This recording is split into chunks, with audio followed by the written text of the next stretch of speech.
Good morning, ladies. Sharon Danley here with 2-Minute Tips Live. This morning, we're going to concentrate on how we influence people in all the various ways, no matter whether you've got a crowd of 10,000 or your grandchildren.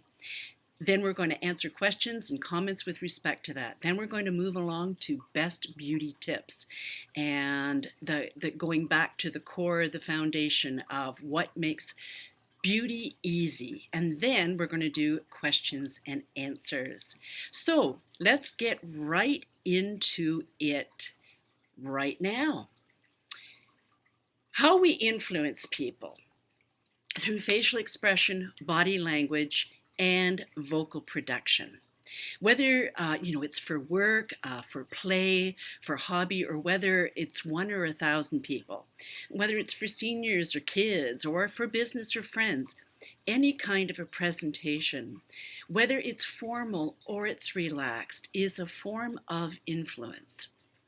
And it's well documented that 55% of your audience, again, no matter the size, experiences you visually, and the other 45% experiences you in your sound.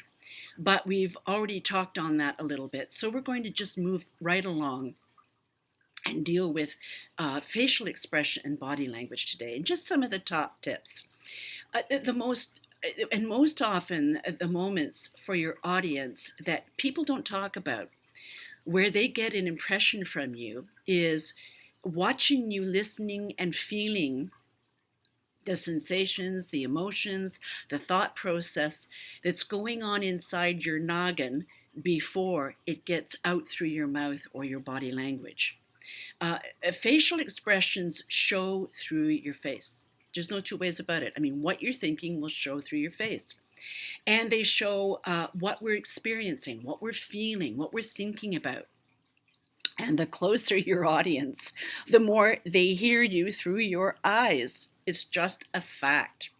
Now, in your body language, it's considered the silent language that either illuminates your incongruities or your double messages, or it supports your facial expression and what you're thinking.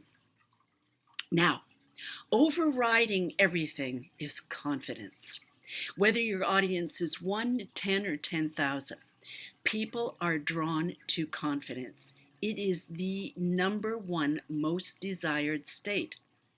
Now, simply put, confidence is like a tool, and confidence comes from figuring out what your goals are, your aims are, designing how to get there, and then directing those goals through, together everybody, daily practice where you're fully engaged. So, number one on the hit parade for facial expression is an outward extension of your inner thoughts, and it gives your message believability. The expression, your eyes are the mirrors of the soul, really does say it beautifully.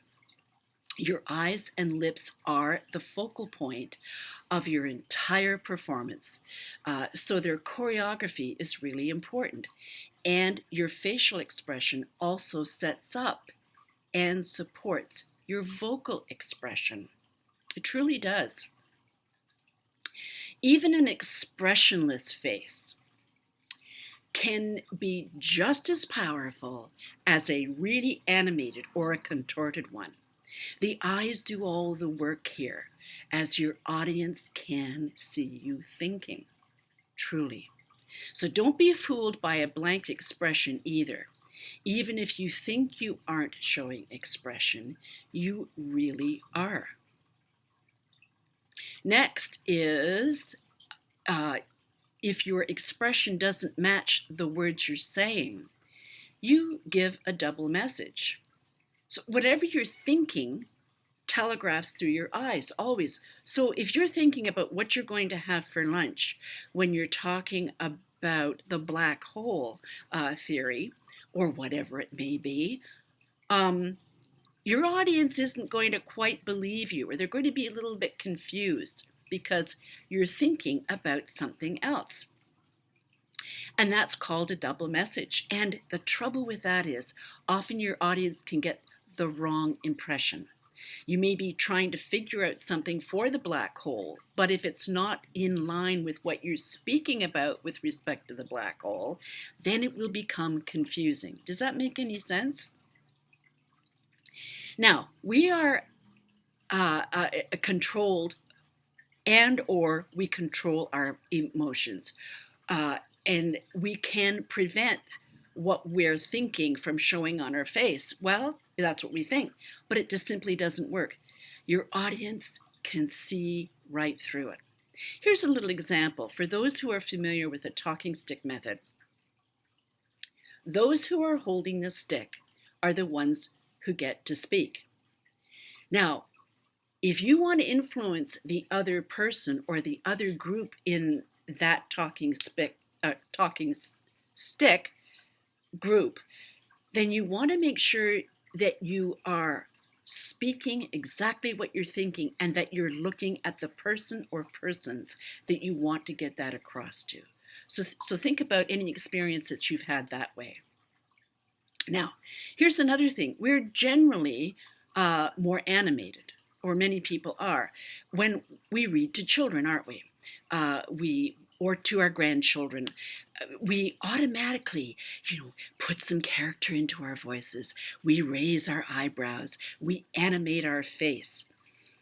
And it's not, though, the kind of expression that you want to put forth in a business group, or that you're trying to influence, because it just won't come across all that well, if that makes any sense. So number 3 is the bottom line. Your eyes, your lips, and what's behind them are your focal points of your entire communication. So giving any influential and congruent message you may want to deliver starts with what you are thinking and being fully engaged in that thought process. Absolutely. So now what we're going to do is touch on body language. And your body expresses an array of emotions and messages, and what you are thinking drives it. Your body's like an instrument that expresses itself, in a variety of ways. And your emotions and moods and what you're thinking, or your messages that you want to deliver, drives that outward expression. And the gestures that you speak, they're all tied up together. Whether you use your hand this way, or whatever it is you're doing, or maybe you're demonstrating something. But to get the most out of each aspect, it's good to break them down and understand how each relates to the other. So when you're planning your presentation, it's good to take all of those things into consideration. Now, it's important also to be aware of your conscious and unconscious movements. This is where videotaping your rehearsals can be really a good idea to help you watch yourself, critique yourself. Videotape again, and watch and critique. That's how we improve. We are our best critique when we're looking honestly to improve ourselves. And a videotape will show every detail of movements and gestures in relation to what you're saying. Now, I didn't mean to do that. You see, glad you guys are with me, and you understand. I'm still practicing my technical skills here. So, as with facial expression, whatever you are thinking communicates its way through your ever-changing facial and body expressions out to your audience. And it's really important to underscore this, that the words you speak are only 7% of your communication. Only 7%. So, in summing up, If your role isn't definitive, your audience will decide for you. So know what you're aiming for, who your audience is, and the outcome you want to achieve. And remember that complete harmony in what you think, how you speak, and what you show on your face and body will give your audience a confident, congruent message, or not. So, is there any questions? I'm going to see, let me just bring some comments in here and see if I can see. Good morning, Anne, and hi from Romania, Anna, and from Mark. Nice to see you, Mark. So, with respect to questions about this particular aspect of what we're talking about, if you don't get on the live stream or you have no questions, great. But if you do and you've missed the live stream, just post your questions in the comment section below the video, and I will make sure to gather them and answer them for the next time we get together. Okay, now we're going to move along to best beauty practices or tips. Now, I want to take this back to the core way that we do or look at makeup. We want it streamlined, fast, easy, effective. We want it eco-responsible and our pocketbook responsible and time. So what I'm about to show you, some have seen before, the products that I recommend are universally found everywhere around the globe. So they're easy to get a hold of and they work really, really well. Now, the number one thing that I really, really like, and you've heard me talk about it before, is a dual finish powder foundation. Why? Because it covers well, number one. Number two, you don't have layers and layers and layers and layers of makeup, because who has the time for that? Plus, when you layer a lot of different products, then you have to, when it comes time to touch up, you've got to deal with all those different products. And touch up is like just too much bother. So when you keep it simple, it's great. And from this perspective, when we do it this way, using this dual finish powder, and Audrey Morris is the one that I recommend. I love that product. Now, it will be sold under a number of different distributors, and Barelle is one of them. They put different names on the product. They have different numbers sometimes. They do all kinds of things. They market it differently, but the product itself is the same. So the trick is to find out where they're sourcing. And so one company I know of is Barelle, and in Canada, another one is Deca, and it used to be sold through Trade Secrets, and it may still be sold through some of them, but I'm not sure that they are. Anyway, you can order it online. They have fairly decent customer service, and they're quite willing to help. If you get the wrong color, they're happy to exchange it. So that's good to know. Now, as you can see in this picture here, the number 30s that are on, now it's on my left, but it may be your right. It's the darker one where you can see where I've hit pan, not the 30s. So they are all for more of a neutral to cool toned undertone. The 40s that are up at the top, I'm pointing, but you can't see. The 30s, and some of the 30s and the 40s are up at the top. They're more of a warm to neutral based undertone. The most popular in the 30s are 30, 31, 32, and 34. 35 is great as a contour for lighter complexions. In the warmer tones, number 40, 41, 42, and 43 are the most popular. The lighter, like the smaller the number, like 30 or 40, they're the lightest of those shades. and like the 35 or the 43 are the darker of those shades. Now you can go up darker, of course, and then we get into our darker skinned black beauties and that sort of thing in the 30s in the higher range. Now number 29 that you'll see, it is an excellent color for our Asian sisters and brothers, or sisters, and because it has a little bit of a yellow base in it, and it's also really good as a concealer for if you need a little bit of yellow in your concealer, then that's a really handy one to have too. Now number 33 is also good for our Mediterranean beauties. It just works really well as well. So that's what I really recommend, and I love it. In fact, I'm wearing it right now. That's all I've got on. And I do have a little bit of the MAC Pro Longwear Concealer in here because I have quite a blue spot on my eye. But that's it. Now, if it gets muggy or whatever, if it gets like really hot, you know how most makeups will melt, this won't melt, it will just glow. Put your moisturizer on first, wait a couple of minutes, and then put it on. This is a basic.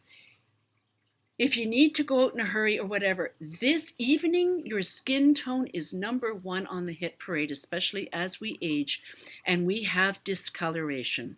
The other thing that you can do with this product is to dampen your sponge, and if you have a spot, dampen the sponge, and let me see if I have a sponge right here. Yes. And then just stipple where the spot is with a dampened sponge and the product. Let it dry, and then put dry when it's dried, then put some dry powder over top of it, stippling, and blends right in.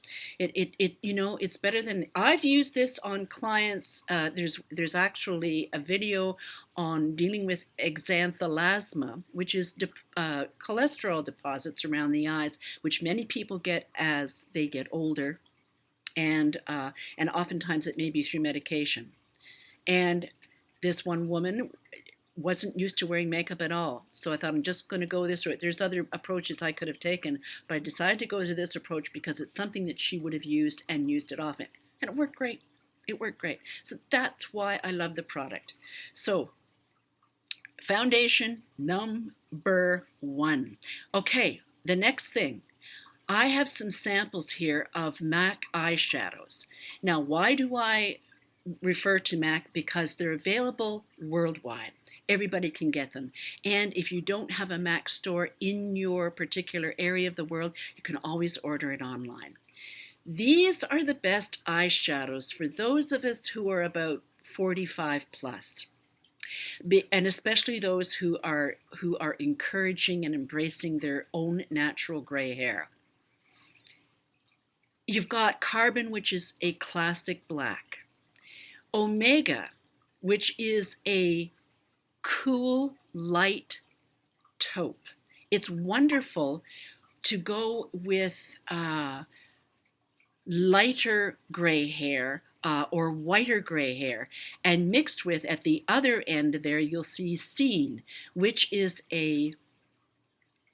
again a true gray. All these colors are true. There's no undertones that you can see. So you mix the Omega and the Scene together for eyebrows for somebody who has white hair and very light brows. It will give you a brow that's not heavy or over the top. Coquette, next to the Omega, is a true wonderful taupe. I use it for everything.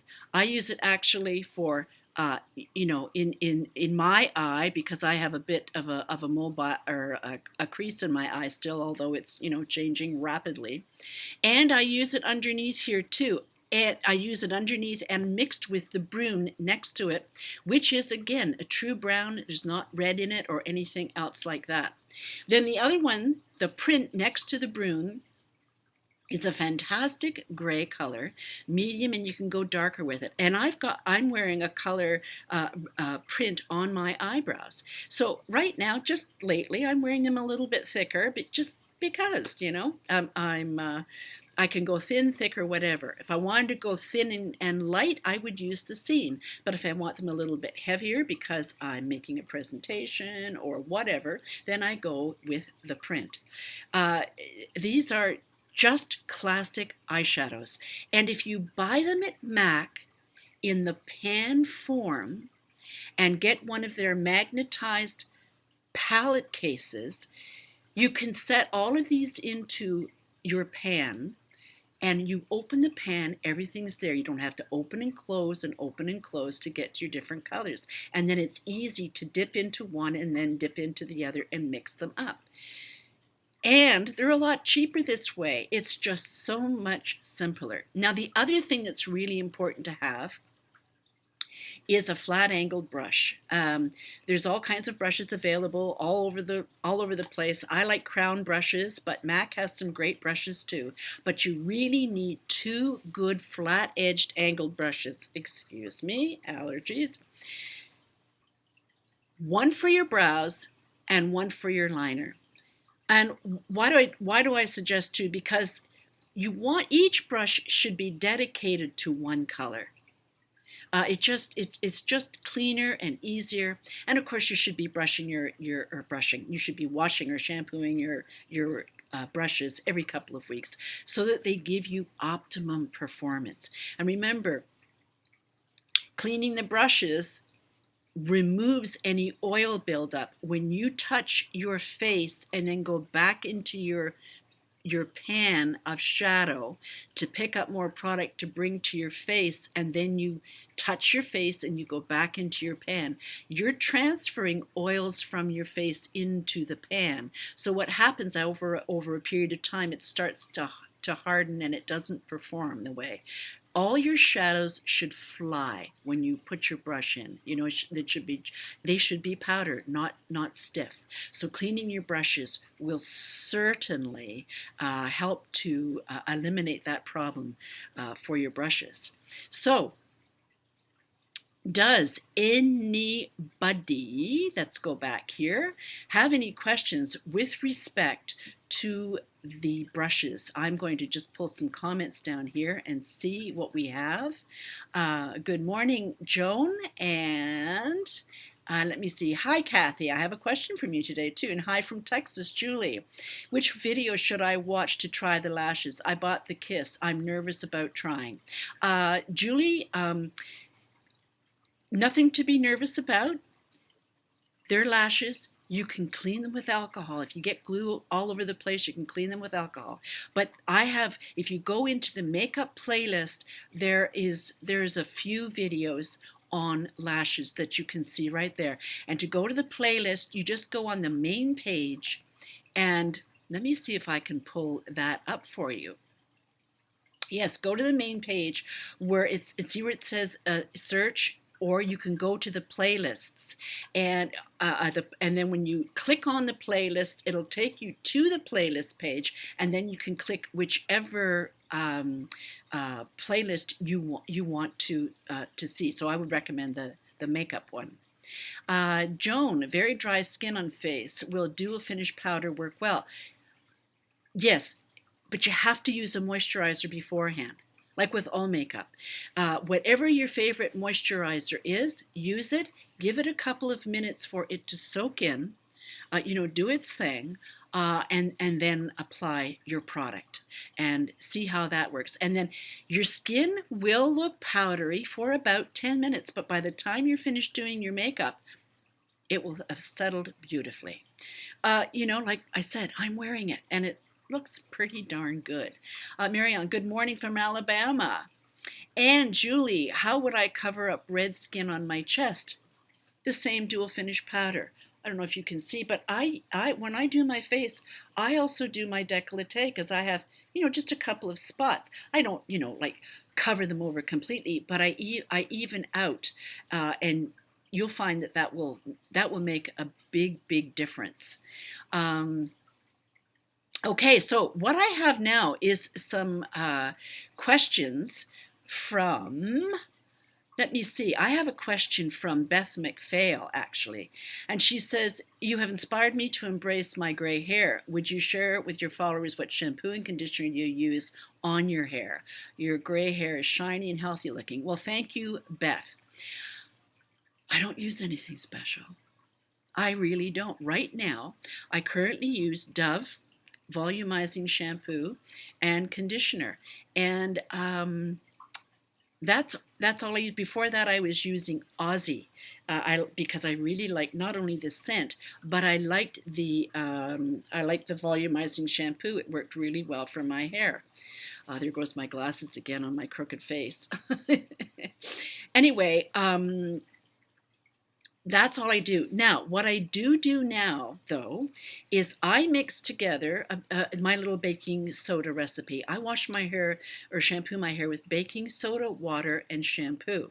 I take a couple of tablespoons of baking soda, mix it with about a cup of water, add, 2 or 3 dollops of shampoo, and then I shake it up and I use that.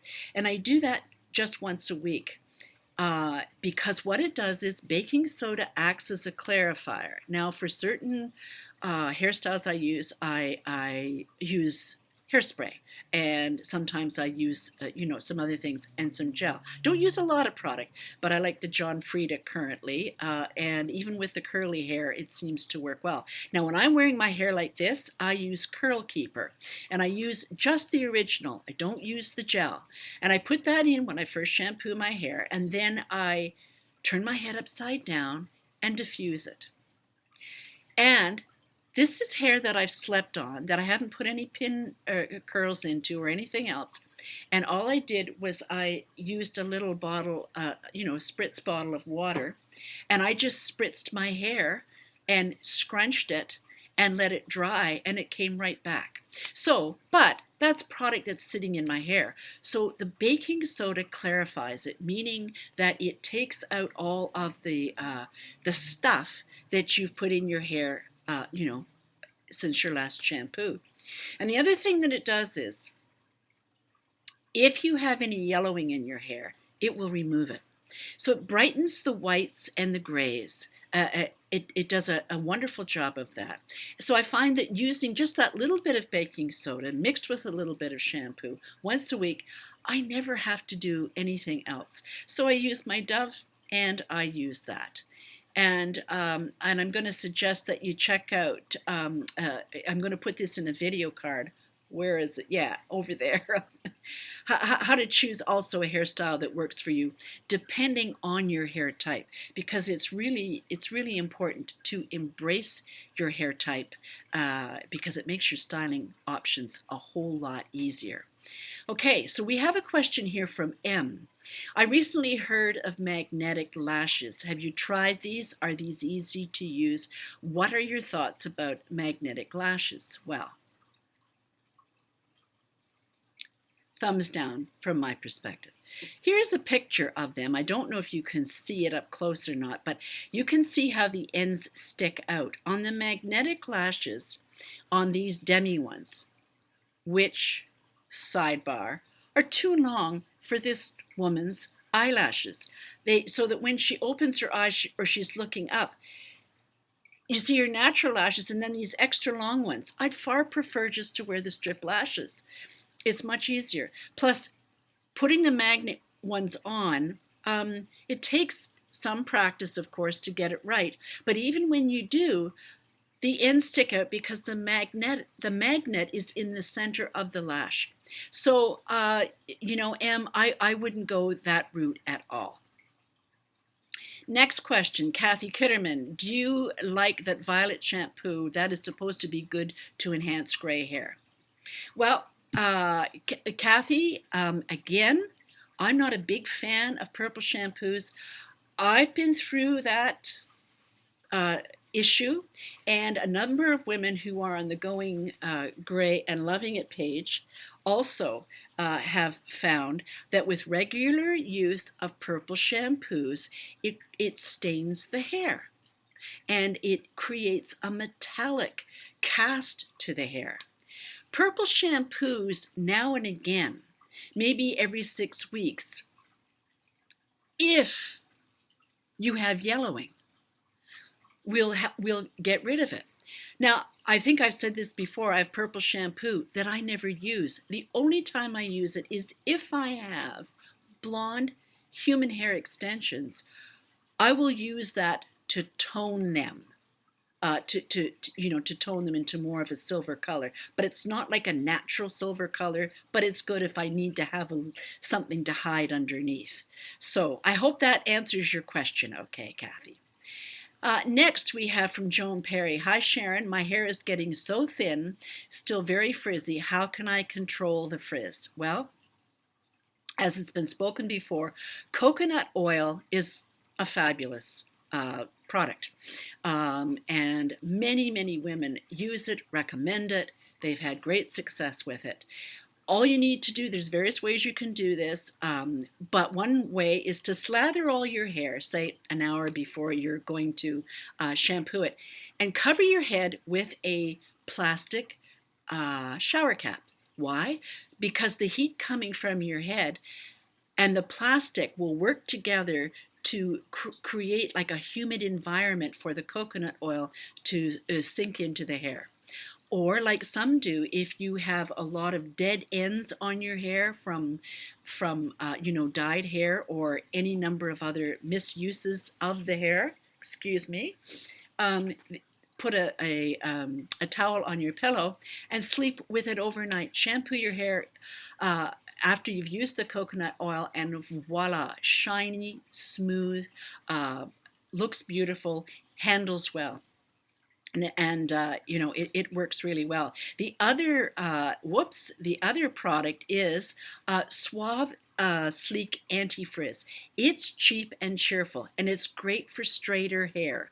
So you put some in, and lots of women have shared that they really like this product. You just put some in your hair, not a lot, and especially if you have fine hair, but just enough to do the job in wet hair, and then work it through, and then blow dry your hair and style it your normal way, and it will be smooth and sleek, and it'll just perform really, really well.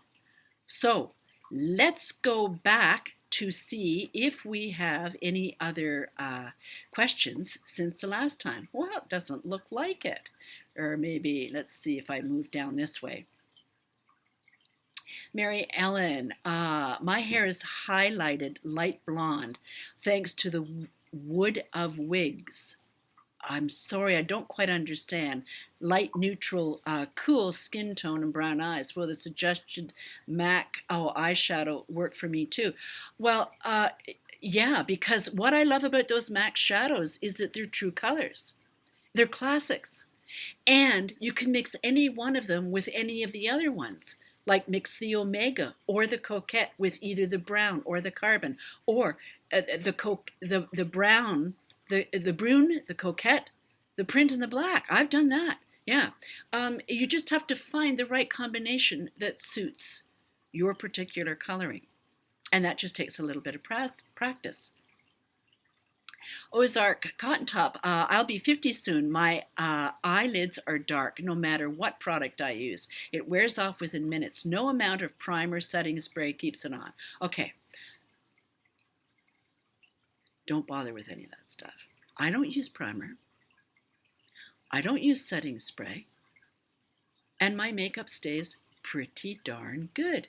It goes for a good, 4 to 6 hours. And like I've said, if I have to touch up, I use my tiny little, thing that I've showed you before. It's just a pan that I put some of the foundation into. Clean finger or a Kleenex. Go into the product and I just go down. The other thing you can do is just, mat your face, so to speak. But for your eyes, if this will cover cholesterol deposits, and please check out that video on that I did just using the MAC Dual Finish or Studio Fix, it's called. Covered just fine. Put that on first. Stand back, take a look, take some selfies, and see how it looks. If you still need more, then you can add a concealer over top.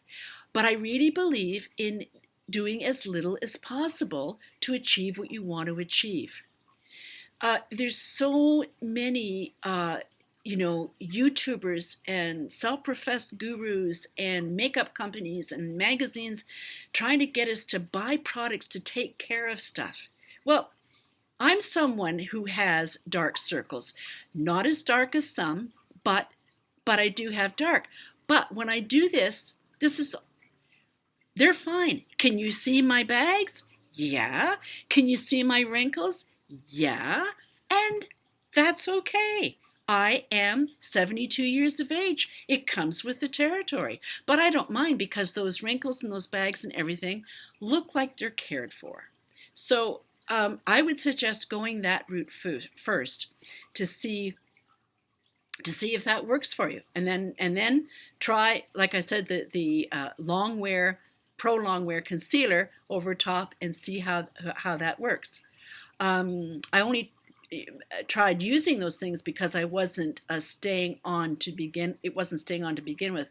That's why I was lost as to what to do. Yes, ma'am, I will. Okay, great.